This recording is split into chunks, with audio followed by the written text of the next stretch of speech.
David Turner is back, and he's here to talk Giants draft with us, give us some insight into the Giants picks, including some of the questionable picks that fans are wondering about. That's coming up next on the Locked On Giants podcast. You are Locked On Giants, your daily New York Giants podcast. Part of the Locked On Podcast Network, your team every day.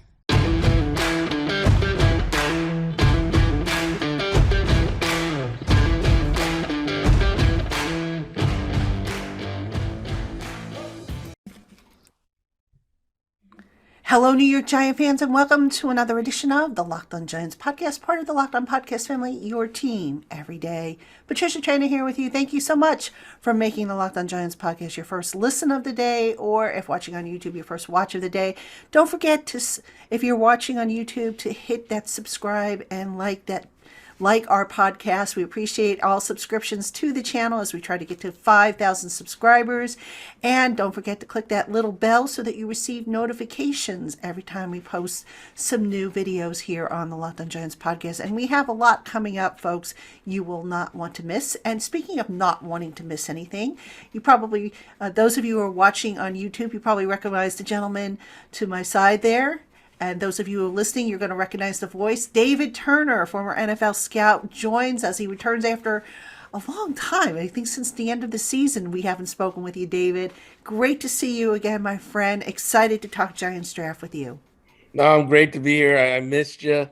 I've missed you very much. I love the new hair. I love how you've done there. But no, I'm great. It's been great. It's just been a very busy off season. So much going on with coaching moves and scouting moves and different things, and then now all the players and the sheer number of players this year. What was it, over 2,100 players eligible for the draft? I mean, we're seeing that effect of COVID and that extra year starting to hit these draft classes. So just a packed year and off season. Yeah, indeed. And, a lot of talent. General Manager Joe Schoen taking advantage of the fact that, there was such a deep draft class. It's interesting because when he was initially hired, he thought he had 11 picks. He actually had 9, and he ended up with 11 picks by making a couple of trades down in the second round. But we're going to go through that during the course of this show. David, we got to start off with the first round. I mean, is there any question that the Giants hit a home run in the first round? I mean, to come away with Kayvon Thibodeau, to come away with Evan Neal at 5 and 7 respectively after the two corners were off the board. I mean, could it have worked out any better for the Giants, you think? No. I mean, honestly, to me, Thibodeau was my favorite outside pass rusher. Okay, as people call him, the edge, right? My take on that word. But the outside pass rusher stand-up, putting him and Ojulari together, that tandem is going to absolutely cause havoc in the NFC East for blockability. And then Leonard Williams, obviously down, he's going to get more single blocks because it's going to be hard to double block him with these two edge rushers. You can't leave a back on each of them or trust a tight end and a back to go and, handle these guys sufficiently. So it is just, I think that by adding Thibodeau to this defensive rush is going to start a lot of havoc. And Graham just got so much better with adding Thibodeau. I love his bendability. I love when he comes off the edge. He does have a good initial first step. He can redirect and explode to the quarterback. Love to see if he can stay more durable, stay on the field longer, everything, and then fight through a few injuries. But, out here on the West Coast, I watch a lot of the Oregon film. Obviously watching a lot of his games versus Arizona State, USC, UCLA. He's always been a factor. He always was a factor out here.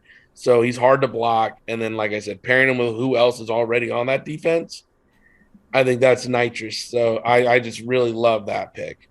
Yeah, Now, and Don Martindale, the new defensive coordinator, aggressive, loves to blitz, loves to bring the heat. And, I've been screaming for the longest time that the Giants haven't really had a true Batman and Robin pass rushing duo. Now they've got it, I think, because as you said, these guys can push the edges, and good luck to opposing offensive coordinators figuring out who to double up, because you throw in Leonard Williams, Dexter Lawrence will be on that line. Maybe they send some blitzes from the linebackers. They drafted some blitzing linebackers that we'll talk about in a moment. You're not going to know where the blitz is coming from. And Martindale uses a lot of that amoeba type of defense where guys are just kind of standing around and you just don't know who's coming when, who's dropping into coverage, who's doing what. I mean, it's actually a beautiful thing if you watch it on film, which I'm sure you've done. And by the way, I apologize, fans. It's Wink that's there. I've worked with Wink in Oakland when he was a linebacker coach, so I know he's there. I just slipped my mind when I said Graham, but yes, putting that type of player with Wink in his defense, like you just said, is going to give them even more of a pass rush ability. He's going to be able to bring stuff from all over the places. And, if you want to really think about it, remember about 3 years ago when he had Suggs on his defense in Baltimore and how he moved Suggs around. And like you said, he could rush him from the right side, the left side based on formation. He can move him around. You can now do that with Ojulari and with Thibodeau, Lawrence, like you said, Williams. It's just going to give Wink more to work with, and to be able to get him at 5. Like I said, this is my favorite pass rusher of the draft. I thought the other two guys that went above him, the Georgia kid, a little bit more of a project because he wasn't, a 3-year starter compiling a lot of numbers. Great freak athlete. I think Jacksonville got a good one there. But again, I think this Thibodeau was the most complete, ready to play player right now. So I thought at 5, that was a huge steal in the draft, because I thought the rushers could go 1, 2, 3. I really did. I thought in the first 3, all 3 of those rushers, Thibodeau and Walker and the kid from Michigan, Hutchinson, yes, all could have went 1, 2, 3. And with the needs of those defenses and people right there, I thought they might not see him. And then when they saw him, I was jacked. And then they took him. Oh, I wish you could have heard me. I was on my live. I was so stoked. I talked about it right up to their next pick. Then when they made the next pick, I was just gushing. I was gushing. Yes, offensive lineman Evan Neal.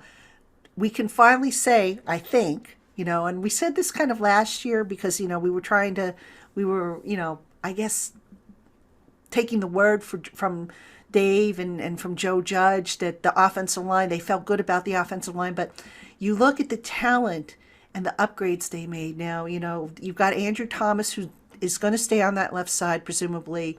You add Evan Neal, who is a big, big man. I mean, good luck to anybody trying to get past Andrew Thomas and Evan Neal, because those are 2 big guys that you're going to have to get around there on the edge. And then you look at the interior, what they did there, which is, I think, strategic on their part.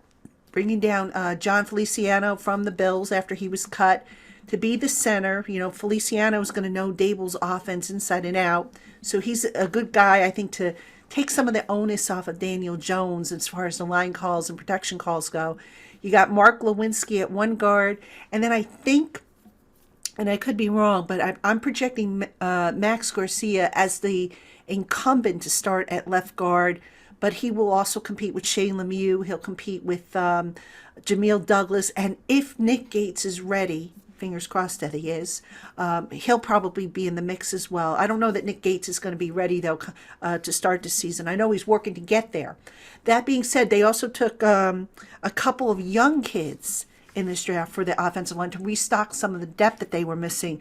So they took Joshua Izudu out of North Carolina, round 3, number 67 overall, and then in round 5, number 173 overall, they took Marcus McKeithen from North Carolina. 2 guys from the same offensive line, and from what I understand, North Carolina, the football team last year, wasn't the greatest, but I'm kind of wondering, David, what do you think it was that they went to the same offensive line twice? Well, let's start with Neal.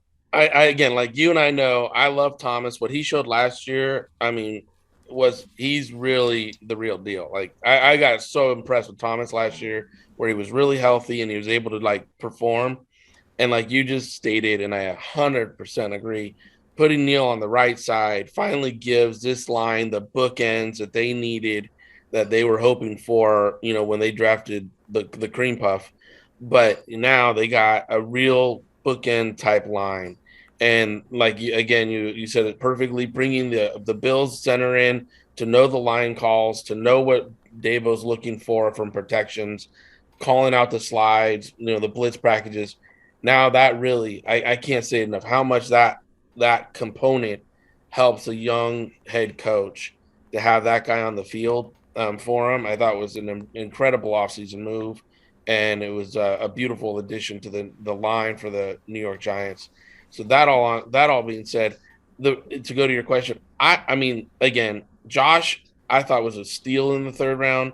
I really thought this guy was a late second or even mid-second to late second type pick on offensive line.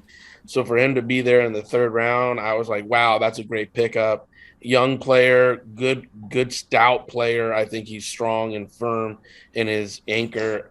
So he's a guy that I can see fitting in this style of what we're going to call the Giants offense, but it's a Bill style, right? So what we've seen out of the Bills for a while, this player fit perfectly with that. And you've talked to me enough to know how I love scheme fit and player fit to coaches. I thought Josh was a great pick in the third round, great addition to this offense when it came to that line, which still was a work in progress. By adding him there, the offseason center, guards, now you have, I think, more depth and competition in the middle of that offensive line that that it's going to help them sustain over the course of a year. Whoever winds up winning out, being being the starters, we all know don't typically end the year as starters because of injuries. So now adding Josh to the mix with what they did in the offseason, and then later returning back to North Carolina and taking Marcus, I think you got some continuity, some consistency, some familiarity for both those linemen. They know each other. They can talk and maybe work with one another a little bit extra. That in itself is a benefit, that they felt comfortable taking two players from the same offensive line in the same draft. That's a benefit. Typically, when that happens, you have a relationship with the offensive line coach there at North Carolina in your coaching staff. So you trust their opinion, especially on those later picks, fifth and sixth, seventh, because that relationship is key to make sure that you're picking a player with good character, good work ethic, and that will accept their role, which won't be a starter right away. You're probably going to, players in the fifth, sixth, seventh, you have to look at your road to the NFL more of if I don't get on the 53-man roster, practice squad for a year, called up for a game, sent back down. And that's a mentality you got to be ready for, because these are kids that are used to starting, used to being the best on their high school team, used to being the best at the university. And now you're going to have to go up and down, get played with a little bit, but it's for the betterment of the team and for yourself to develop to hopefully one day be a starter. So having the right character and mentality on those fifth, sixth, seventh round picks and undrafted free agents is a key to making sure the locker room is competitive, but also it's built in reality. Yeah, definitely. And I'm just glad, and some other guys they have on that team. They just picked up, and I'm not sure how to pronounce his name, but the young man that OCU Manura recommended from the Uprise program, Roy. And I'm not sure I got to learn how to pronounce the last name, but he's the young Nigerian prospect who's got tremendous. I mean, big man. Has tackle written all over him, so they're going to work with him. They brought back Corey Cunningham to compete. Matt Parrott isn't going to probably play this year. He suffered that late season torn ACL, I think, in the last regular season game, so I'm not expecting him this year. Giants finally have some depth on that offensive line. Let's see what they can do with them. And Bobby Johnson, from what I understand, is a pretty good offensive line coach when you consider the fact that Johnson up in Buffalo never had a first-round pick to work with, and he got that line playing pretty well, all things considering. So there's a lot of reason to be optimistic if you were a Giants fan about the offensive line. But, of course, we were optimistic this time last year, so let's see what the upcoming year brings. All right, now, let's talk about probably the most controversial pick in this class, and that's the second-round pick. Wan'Dale Robinson out of Kentucky. A lot of armchair GMs, media, fans, whatever, say that the Giants reached. They're like, why did they pick this guy? Sterling Shepard is not going to play probably until midseason because he's coming off a late season Achilles injury. Kadarius Toney has had some injury issues as well. But I think this Wan'Dale Robinson pick is specific to the scheme that Brian Dable and Mike Kafka want to run. So I'm trying to identify how Robinson might fit in with what Dable ran up in Buffalo or what Kafka came from in Kansas City. The closest I can come up with is the Cole Beasley, Isaiah McKenzie role from Buffalo. Where do you kind of see this kid fitting in? And do you think that pick was a reach at that spot? Okay. Tackling, do I think it's a reach at the spot? Yes. But that doesn't weigh in on how much I love the pick. Because I think this kid's a dynamic player. I actually watched a lot of Kentucky this year, and it's because I played fantasy a lot this year, and I was doing that side of my business, working with the fantasy picks and things and for college football. This kid was almost a consistent – I mean, he was a consistent player I picked up almost every week when available because he did it all. Like, he ran the ball, in those Z-fly motions. He caught the ball. He was scoring from multiple ways. And he was just a gadget, incredible player. Now, he's a player that you can plug and play anywhere. He's smart. He doesn't make mistakes. He's a good route runner. He plays with his speed. He knows how to throttle down and then burst by somebody. I was really impressed with this young man. I didn't think his measurables were one to warrant a second-round pick. That's just me saying that because of how I grew up, right, and how I came up. But if you see this player as that kind of fit in your arsenal, I'm not against it at all. I love the pick. I'm a John Mechie fan, the one who went right, the wide receiver Alabama went right after him to the Texans, right? I would have loved to see Mechie get drafted and be on this offense, even though he has injury right now and he's working through it. But again, I'm not against this Robinson pick at all. I think in 2 years' time, people are going to see why the gadget player that he is worked in the offense that they're looking for to implement here. And like you stated, Sterling's out for a while. He's great player when he's on the field, but he has injury. Last year, Toney, explosive player when he was on the field. I mean, I don't think we can forget what that Dallas game where he had like 9 catches and just looked like an Atari game out there, right? That's my age, talking Atari games. But again, I am not against the pick. I don't see it. And please don't understand, I'm not saying it's a reach. I think there are some other players around there I would have picked for them and their needs over him. But I think in 2 years' time, people are going to be very happy with him being there. So what kind of role do you think he might fit? I know we haven't seen the offense yet, but just based on what we know about Buffalo and Kansas City, I mean, am I off base when I say maybe the Cole Beasley, Isaiah McKenzie type of role? I think you're underestimating him a little bit. I think the McKenzie role makes sense, but think more of the Gabriel Davis. And why people won't see that is because Gabriel's a taller, bigger guy, right? But this kid at his size can still do it all. Like, he can do it all. And I think when you pair him with the other receivers on the team, he'll be that third or fourth receiver that the defense isn't ready for, that they don't know how to, they're not really expecting. And then boom, he goes and has 5 touchdowns in the NFC Championship game. You know what I mean? Like, he's that guy. Like, they're gonna obviously plan for everybody else and not expect this rookie to just step in and do it. And I think that Gabriel Davis style role that Dable used him in up in Buffalo might be more suiting for this guy. Because I think if Toney's on the field, he's that Beasley, style player. Because again, he's special. Toney's special. So you give him that kind of role. You have your other guy on the outside. So you have Galladay, you have Toney. I think this, this pick is going to be one I'm going to enjoy watching. Robinson.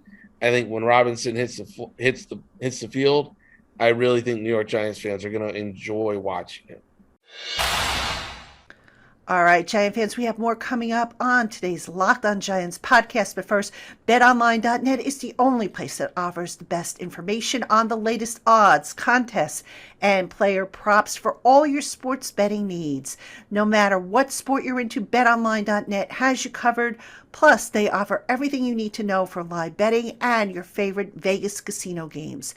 Head on over to BetOnline.net today to learn more about the trends and the action. BetOnline, where the game starts. All right, Giant fans, still more to come on today's Locked On Giants podcast. But first, Catalyst Power partners with you or your trusted energy consultant to produce a power supply plan that fits your business and your market risk tolerance. They have a suite of options customizable to your business's needs, including options that bundle with or focus on renewable energy. And right now in New York, Catalyst Power is offering an on-site solar solution for your business that requires zero installation, maintenance, or material purchase costs. That's right, no capital expense costs for you.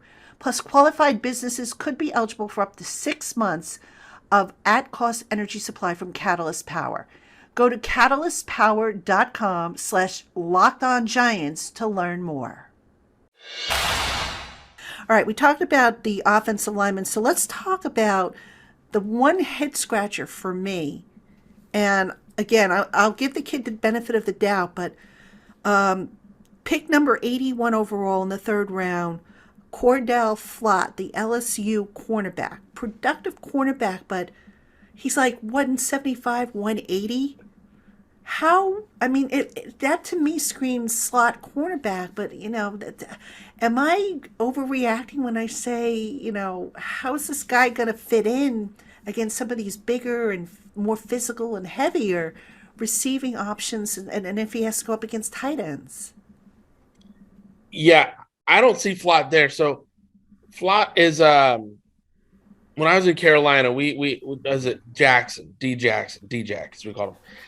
He's similar body frame style, not as explosive as a player, but he's similar. So this guy can play outside. My one concern with Flott, when I looked at his playing style, his abilities, was the arm length, because he's only 30 1/8 arm length.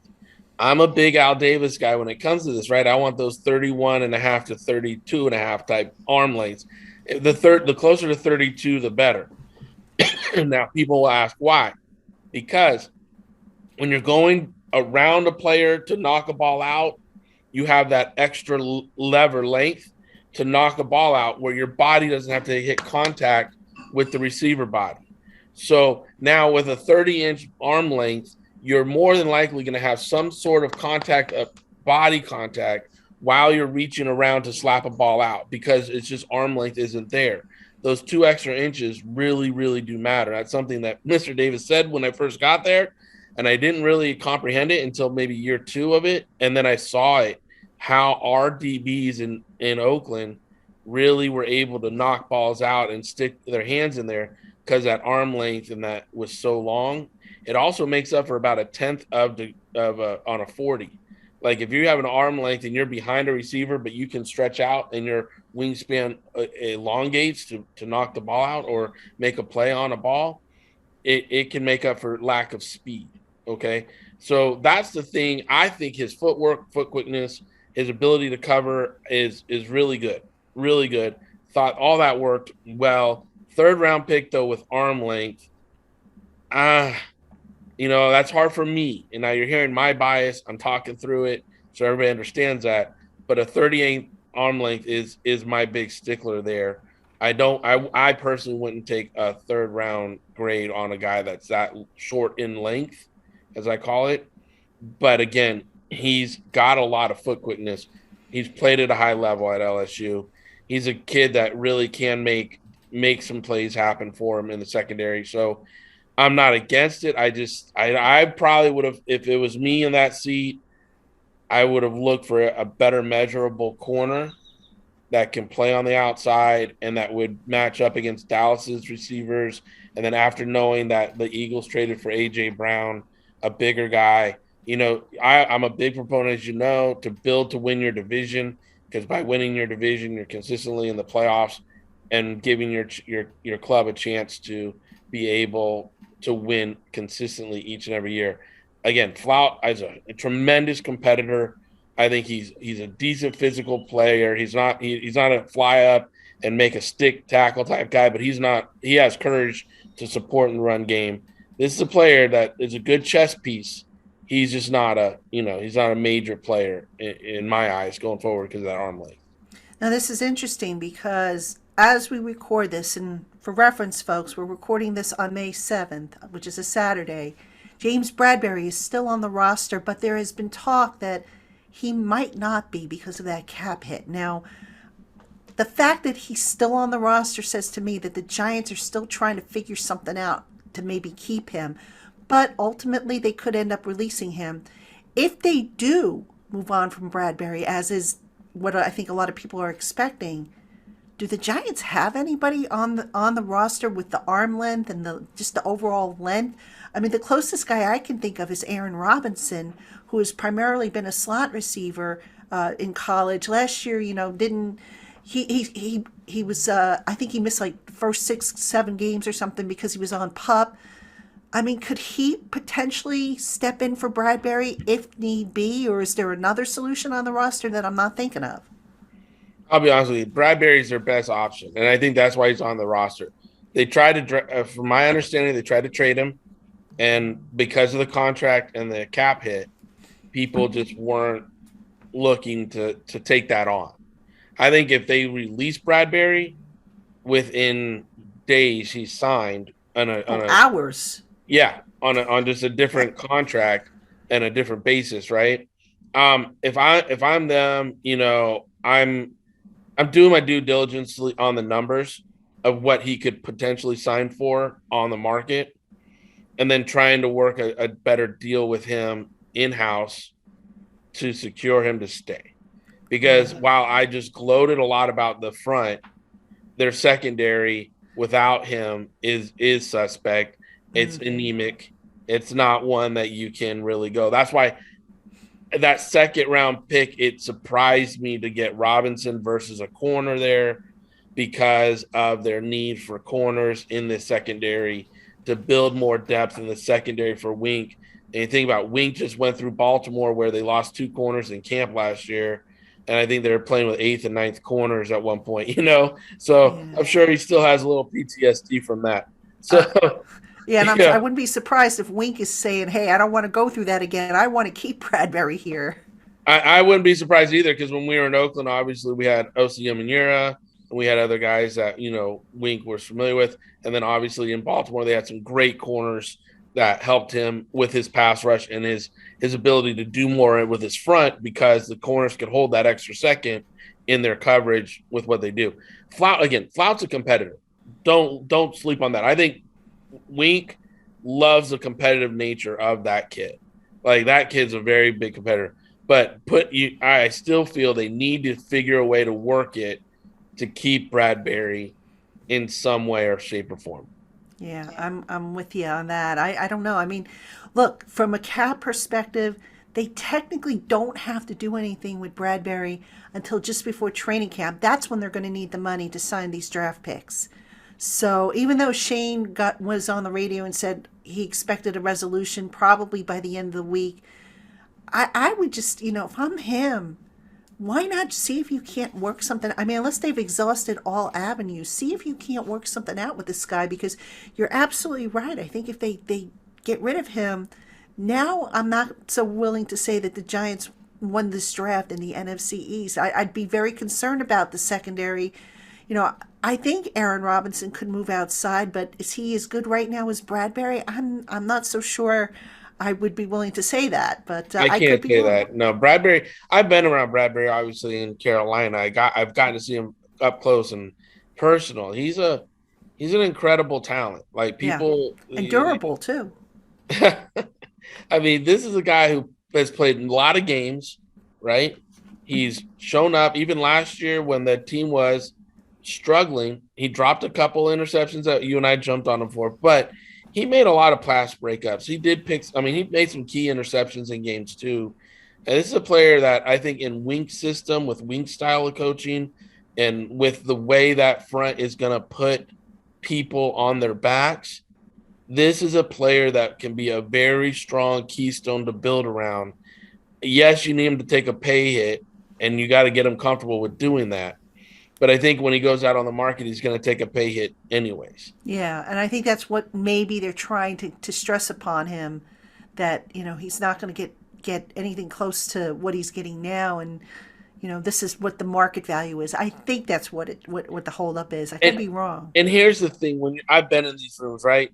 So you got a player saying, "I'm here and I'm going to get X, Y, Z," and you're doing your calculations, and you're like, "No." They're just telling you that so you dig in your trenches here and force us to release you, And then when they go out on the street, they don't get that XYZ offer, and they go, "Oh, we would have gave you that before the draft," or if they released you sooner, but now we have all our draft picks signed and we don't have that room. So I think by holding him a little bit, it's like, look, they just signed their draft picks. They truly don't have that cap room that they're telling you they can sign you for, and it's a little bit of a reality check to see if he'll come to the table in good faith and negotiate to keep him in the Giants locker room.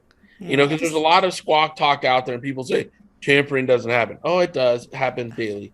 And so, conversations are had all the time to influence decisions, not only at your club, but other clubs. And that's just the way that world works. And so I bet Bradberry's hearing numbers of what his expectation will be when they do release him. I don't think he'll get there, and I think he'll be disappointed staying with the Giants, staying with Wink's defense.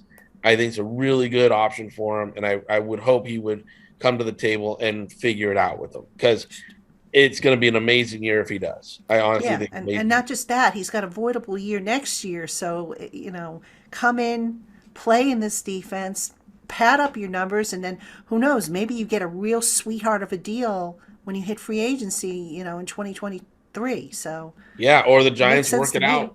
Yeah, absolutely. Makes sense to me. All right, let's now move to the middle part of the draft, the Giants draft. They took it. They had 2 fourth-round picks. Daniel Bellinger, the tight end out of San Diego State, was at pick number 112.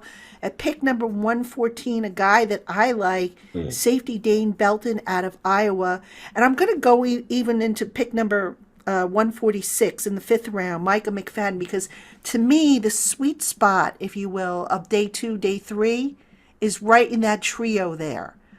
Do you agree that that's where maybe the best value is for this draft? Outside, of course, of day 1? I was just going there. I was like, day 1 at 5 and 7 was like the best value I've ever seen on a board in my life, besides Baltimore getting Hamilton at 14. Because I did a scenario where I saw the Giants taking Hamilton at 7. So Baltimore getting Hamilton at 14, that I never saw it coming ever. So, sorry, but that's just my draft brain going right now. I love Bellinger. I see him in a great tight end fit, much like Knox is up in Baltimore in this defense or in this offense. Bellinger is going to be that type of player here. A West Coast guy, again, I got to see San Diego State play often. I really like this kid. I thought he had strong hands. He really reminded me of who was that tight end we had last year that I liked so much that they never got the ball to? Caden Smith? No. The guy that we brought in from Minnesota. Oh, Rudolph? Yeah, Kyle Rudolph. So they never got the ball to Rudolph last year, which drove me absolutely nuts, right? I remember. Yeah, every week we're doing the show, and I'm just losing my mind, right? So, but this is a kid that, honestly, the way he played was really similar to Rudolph. So, and way he plays, I think, is similar to Knox. So I think this is a player that, again, scheme fit, perfect fit for them, for what they're trying to build there. I like this kid a lot. I really was excited about that pick. And like you, the Dane Belton pick, I thought was a steal in the 4th. Thought he was a 3rd-round pick all day long. And to see him in the 4th and last to 114, I was just like ecstatic. I mean, this is another kid, adds safety depth, special team help, all sorts of stuff in the 4th round. to this defense, and he's a smart kid. I think him and Wink are going to be the grinding the midnight oil, talking ball, and sitting there drinking coffee, talking ball late into the night. That's this kind of kid. I mean, he's a guy who's going to hang around, work out all the time, but also be in that film room. He's going to know everything. I mean, he's a talented, smart player, and for him to last to the fourth round, I was shocked. Really was surprised. Initially, I think he'll come in, play some special teams, see some spot duty on defense, but don't be surprised if this kid's starting somewhere in this season. I mean, he's that smart and he's that impressive as a young man. Yeah. I really like that pick. I think it's one of the underrated picks that they made in that thing. But you know what? I also like the McFadden pick. There's just something about that pick that just I could see this kid eventually taking over for Blake Martinez, who I believe has a voidable year now in 2023, will be a free agent next year. Something about him. I mean, I had a chance to speak with one of our Locked On Hoosiers host, Jacob Rude, about McFadden, and just, wow, everything he had to say about this kid, from his football IQ to his play speed to everything, it was just like, it makes me wonder why he dropped so far that he did. Yeah, I don't know why he was there. And again, when they get into the fifth round, this style of player, either it's the depth of the position that he's at, right? And we talked about the depth this year of all the draft picks and all the different people that are eligible for the NFL draft this year, or it's an injury thing, off the field concern, something. When I did my homework on him, I didn't find any off field concern. I didn't see anything there. This is a giant. This is a blue guy, as I would call him. He's a giant guy, right? He's good character kid, good kid, like you said, smart. Locker room's going to be positive with him. So that's not it. There might have been an injury concern somewhere. I don't know. I didn't get all that information, so I don't know. Where other teams didn't feel comfortable with him or whatever. But there were a lot of linebackers taken in rounds 2, 3. So when we get to 4 and 5, other teams started filling other positions of need. He probably slipped there. Makes sense? He probably slipped there. And again, the Giants did their homework and got a really good player here. I'm not sure. I'm not as sold as you as him being a starter next year for them. I would love for him to prove me wrong, right? I think the Giants, that's one area, the middle linebacker position, that, like you said, when we saw Martinez go out last year, I struggled with what they did. I think Wink's system's going to be more forgiving with those middle linebackers, with what he does and his safety work and putting extra DBs on the field to help. And again, that pass rush up front is going to get the quarterback so quickly. That's going to help any of those other needs in middle linebackers. Because now, if you don't think about it, like, I'm going to talk it to death. As much as you have me on this program, I'm going to talk about death. Having Ojulari and Thibodeau coming off the edges, you have to hold it back in. They can't leak out and be an escape for the quarterback, right? You can't have them out there. So the middle linebacker stress just got lighter, because now you have this pressure in their face. And if you don't hold it back in, you don't hold a tight end in to help block these edge guys, you're going to end up with a very sore quarterback after the game. So I think that alleviates a little bit of the pressure from the defensive new scheme and the new talent coming in here. I think alleviates a little bit of that pressure that I thought was a hole on the defensive middle linebacker. But this kid, again, I think he can cover. I think he can play speed. Initially on special teams, he's going to be a demon. Him and Belton on special teams, I think, are going to be a tandem we talk a lot about on special teams. And I'm excited for him.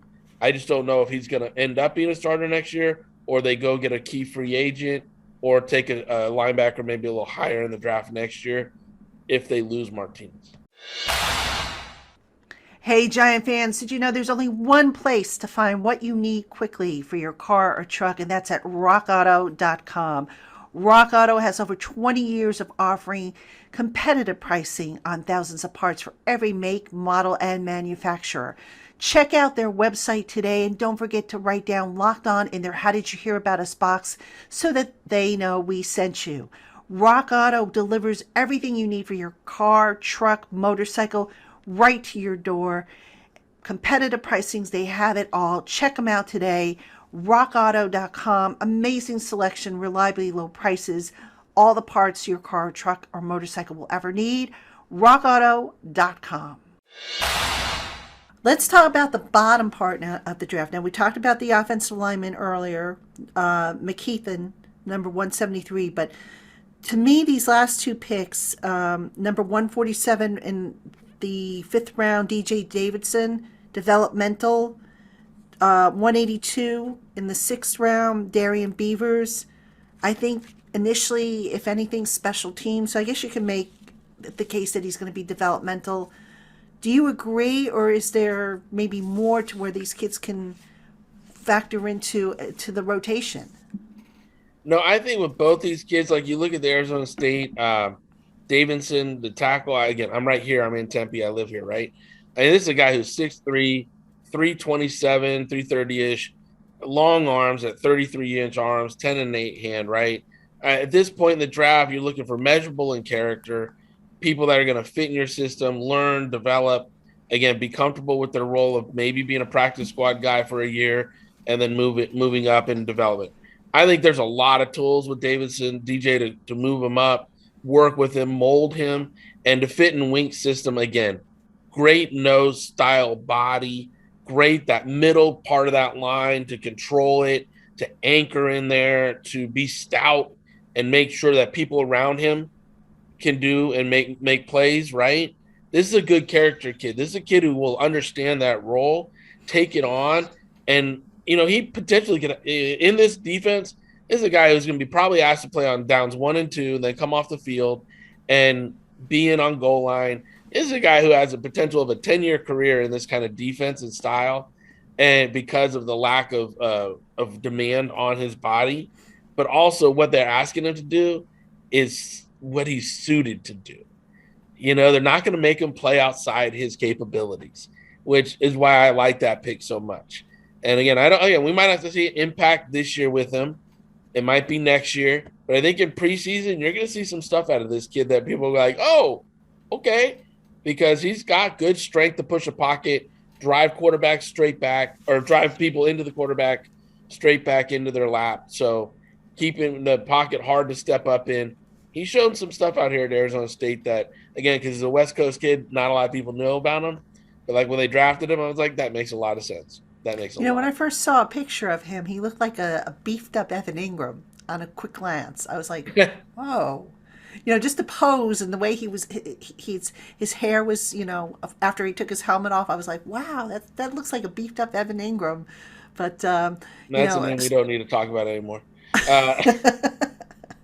Come on, Evan was a good dude, but I'm not talking about him as a dude. It was as a player. I know what you mean. You mean, but no, with Davidson, I mean, a nose tackle, a guy who could actually play out, play a 1, a 3, or even a 5. I think so. Position versatility, as you mentioned, Beavers. Like I said, he's an interesting guy. Inside linebacker, they really beefed up the inside linebacker group, which I don't know if that bodes well for, the Tate Crowders, the Carter Coughlins, the Cam Browns, the TJ Brunsons of the world. I mean, they've got a lot of competition now at that inside linebacker spot. How do you think that might, play out based on what you know of these guys? I know we still have to go through training camp and see the competition play out, but, do you have any early odds-on favorites? I don't have any odds-on favorites. The Beavers role to me, again, is a developmental athletic player whom it fits in Wink's system, who can, like you just stated, obviously make some opportunities on special teams for himself. But he's a very smart kid. I watched a lot of Cincinnati, obviously, with the run they had this year. That was a fun team to watch. He made plays. This is a kid who made plays in every game. There was always 1 or 2 plays where he just showed up, and you were like, ooh, okay. I wouldn't say he was a game-changing player in and out every week, but this is a guy every game made a play that defense needed. He showed up, and I can tell you Wink likes those kind of guys, especially late in the draft here, 6th round. to get a guy who's still making plays as a playmaker. A term we always used to say around the Raiders was, players make plays. They might not measure out, they might do not have this, but a player will make a play. Players will they find ways to make plays. Beaver found ways to make plays. He found ways to make plays each and every game. So I want to give him his little credit before I finish the question you had. I think that there's competition in this group. I would like to bolster it and boost it even more. Like I said, either a top draft pick next year or a key free agent. Maybe if there's something they can do here in the offseason to bring another person in, maybe someone along Wink's lineage to put in there and play. Because I think Blake Martinez, again, very smart player. Wink and him will connect. They'll do well together. That'll be a good fit. But if you're not able to keep him on the field and or get him long term, because I like to build obviously for continuous success, that's somebody that's something you got to be looking at to address to make sure this defense has that signal caller in the middle of the field, consistently on the field at all times. So again, McFadden, Beavers, even Evans, undrafted free agent, right, that they got, all young kids to bring energy to the room and build. Oh, sorry, Evans is a corner, my bad. But Beavers and McFadden, young kids, put them in the room. I think let's see what plays out, boast the competition, and go from there. But I really love more of this defense up front and their outside edge rushers and outside linebackers. I really think are. We haven't even talked about Roche yet, right? Who from last year, right? Yeah, so, edge rusher, yeah.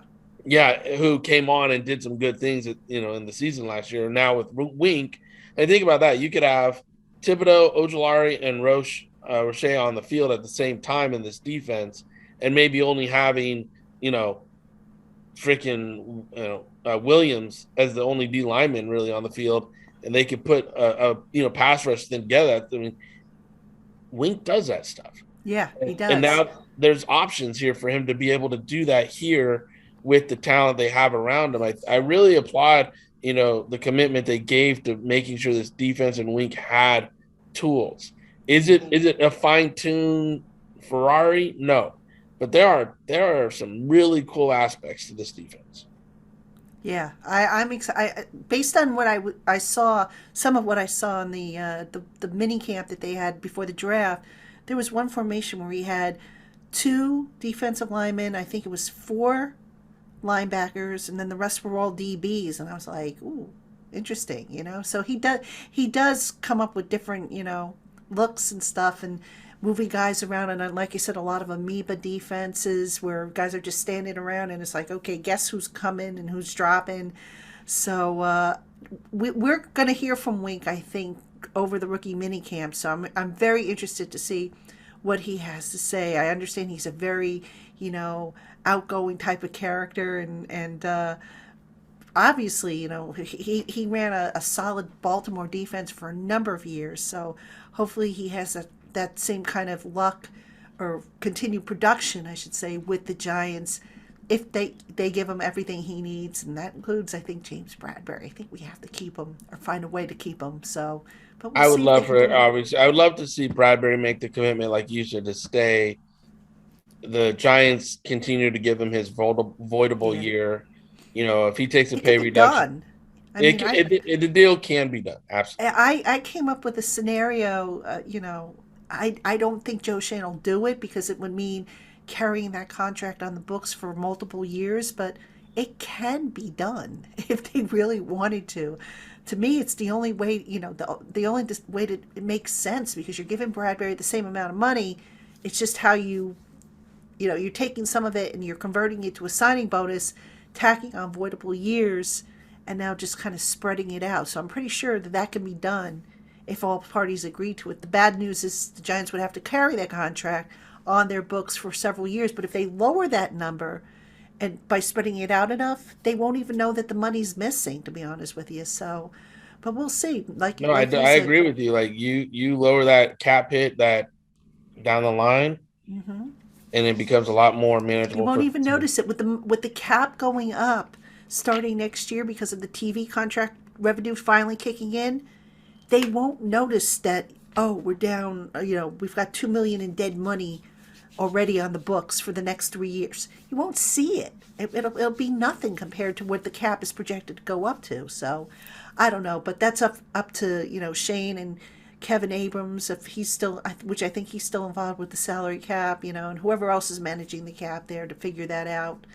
But where there's a will, there's a way. So we'll see if they can somehow come up with it. But all right, my friend, this was awesome as usual. I learned a few things actually from you today, especially about the cornerback and the length, the importance of length. So always an educational experience when you come on. I appreciate you coming on a Saturday. Giant fans, that's going to do it for us for today. Make sure you keep it here all week long. We're going to have more interviews with our Locked On hosts talking about the draft picks. We're going to have rookie minicamp coverage on Friday. It's the first day of the minicamp, so we'll have special podcasts on the weekend to cover all that. And again, thank you for making the Locked On Giants podcast your first listen of the day, or if watching on YouTube, your first watch of the day. For David Turner, I'm Patricia Trainer. Have a great one, everybody, and we'll talk to you again soon.